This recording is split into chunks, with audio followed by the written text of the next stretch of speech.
The theme of my monster movie review series this year has been zombie movies, and so far we have charted the evolution of the zombie movie from the voodoo zombies of White Zombie to the more supernatural, quasi-scientifically based zombies of George Romero in Night of the Living Dead and Dawn of the Dead. We saw how in Dawn of the Dead, Romero also introduced the technique of using zombies as social commentary. We moved on to Return of the Living Dead, which saw zombies used as a basis of a really great horror comedy, and also introduced the common popular trope that zombies want to eat our brains. And now we come to the last zombie film I'm going to review this year. And this is the film, for me, that really brings zombies into the modern day and shows us that you can make a zombie movie that is not just fun, is not just gory, is not just scary, is not just infused with a little bit of social commentary, but can actually be respectable as cinema. It's not just a cool, kooky, sort of smarter than average genre picture. It's a real film that deserves to be taken seriously by people who may not even give a shit about horror movies.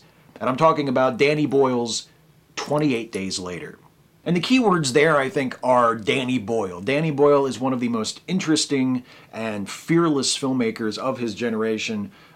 He has genre hopped like few mainstream filmmakers of his day have. And 28 Days Later, I think, is one of his best films. This is a movie made by a real, talented, serious, artistically minded filmmaker about a zombie apocalypse. And Danny Boyle shows with 28 Days Later that you can make a movie that deserves to be taken seriously as drama, as art, and still have it be a zombie movie. This is a movie that avoids most of the pitfalls of traditional zombie movies, of traditional horror movies in general. You don't have to make nearly as many allowances for 28 Days Later as you do for Dawn of the Dead or Night of the Living Dead. This is a movie that is made on it's a nicely budgeted movie. It has good special effects. The acting in it is terrific. The action is very well staged. It's incredibly well directed. It's incredibly well edited. This is such, I use this phrase a lot, and it's really patronizing, but it encapsulates, I think, the way that we view movies of a certain genre. When I say that 28 Days Later is like a real movie. It's not just a horror movie. It's a real movie. It has real drama. It's really interested in its characters. And they are really interesting human characters that pull us in, that make us care about them, that allow us to invest in their stories and in their fates. It's got a great cast, really strong actors. Cillian Murphy plays the lead, does an awesome job. This was really the first movie where I noticed Cillian Murphy as an actor, and he's become one of my favorite actors. I like him in almost everything I ever see him in. Brendan Gleeson is another one in this movie who has gone on to have a really noteworthy career and is always a guy that I like. I sort of perk up when I see him come into a film. He's terrific. Christopher Eccleston has a small but pivotal role in here. Just a great cast, great actors, and it's all done with a sense of real emotional realism. It's not played for laughs. It's not played as always in this kooky. The social commentary even isn't that strong. There's a little bit of it in there, but it's mostly about the emotional toll that it takes on the characters. I mentioned in my review of Night of the Living Dead how Romero gets a lot of screen time out of mining the sort of practical concerns that a character in that situation would have to tend to. And in 28 Days Later, Boyle does something similar with the emotional states of his characters, with their state of mind. There are scenes in this movie that are just about that are about not just, do we want to go in that building or not? There might be zombies. Or how do we get food and water? There are scenes about what's the world going to be like now? If this is the world, if the world is a small number of humans trying to hold out against an ever-growing horde of zombies who are always trying to kill us, what's the world going to be like? There's a really lovely scene between two characters where they're walking through a field in the rural England, which is where the film takes place. And they're having a discussion about how there's never going to be a new song. They're never going to hear a song that hasn't already been recorded. They're never going to read a book that hasn't already been written. They're never going to see a film that hasn't already been shot. Like, human culture, as it has been up to this point, is over. And yet, with all of that, and that's a great emotional heaviness to put at the center of the film, even with all of that, it's not a pessimistic film. It's not a depressing film. There's an ending to this movie that somehow, without cheating, without reversing the situation, without, having a deus ex machina rescuing the characters, somehow enables us to have a sense of hope for them. Even though at the end of the movie the characters are still in the same world and the problems that face them throughout the film are still there, we have a sense of hope for them.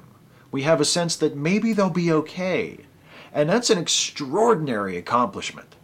To have a film that is as dark and as relentless about its horror as 28 Days Later is, where both the zombies and the surviving humans turn out to be a threat. And that's another trope in zombie movies that we find in Romero, we find in both Night of the Living Dead and Dawn of the Dead, the idea that the zombies are a threat, but the zombies actually serve to bring out the worst in we humans. And we humans, our fellow surviving non-zombified people, turn out to be even greater a threat to us than the zombies do. That's a very common zombie film theme, and that is definitely present in 28 Days Later as well, as it turns out that our fellow humans are actually the ones we need to worry about, even more so than the zombies. But it allows the characters to survive that situation and to come out the other end with a promise of new life, where they've lost a great deal, and civilization in the movie has lost a great deal, but there's still hope. There's still a chance to rebuild. And that combination of horror and devastation and optimism in the face of all of that horror is something that has been adopted by zombie cinema, zombie television that has come since 28 Days Later. In its way, just as Dawn of the Dead was incredibly influential, 28 Days Later has also been an incredibly influential film in the zombie subgenre. That combination of horror and devastation with optimism, with an acknowledgement and an admiration for the durability of human beings and the human spirit. That's something we find in Robert Kirkman's Walking Dead comics. That's something we find to a certain extent in Zack Snyder's Dawn of the Dead remake. And it's become a very popular quality to have in a zombie movie and in a horror movie in general, where the humans who survive are able to retain their humanity. Whatever the horrible experience you go through is, whether it's zombies or whether it's a plague or some other typical horror movie threat, if you survive it, if you have a group, sort of a remnant of humanity at the end of the story, there's a sense of hope. There's a sense of, we survived this and we can rebuild, we can make something for ourselves out of this. This is not going to be the end of us. That's present at the end of 28 Days Later. And of course, the other innovation in 28 Days Later is this is the movie that introduced sort of the new kind of zombies. We've seen 3 distinct types of zombies in this series, in the 5 films that I've talked about this week. We had the voodoo zombies in White Zombie. We had the zombies of sort of the Romero type, the reanimated corpses who kind of, limp and shamble around and groan and are kind of slow and clumsy but are lethal in large numbers. And now in 28 Days Later, we have the zombies that have become more commonplace in films since then, which sometimes they're not even technically dead. They're people who have been infected with some sort of a virus or a disease, or mentally altered in some way, and they're really fast and they're really feral. They're like vicious animals. They don't just sort of reach their arms out to you and stagger in your direction. They're really fast and dangerous, and they'll chase you down, and they still come after you in hordes. They still come after you in huge crowds, but they'll be running. And they'll be reaching out for you and trying to grab you and tear you apart. This film is one of the best examples, maybe the best example I can think of taking material that would generally be viewed as low, and showing that with a talented cast, with a director who takes it seriously and understands it and knows how to infuse real, genuine emotion into it, that low material can be elevated into something truly artful and truly worth considering. Not just as something scary to watch Halloween week, not just as something to, go out on a date to, or a diversion for 90 minutes to sort of forget your troubles, but as something that has real creative artistic weight to it, that really reaches out and can mean something to you. That's the kind of film that 28 Days Later is. I use this patronizing phrase again. It's a real movie. It's a very powerful, very influential demonstration that horror movies can be real movies, can actually tell us things about ourselves, can be just as legitimate forms of cinema as other forms of drama.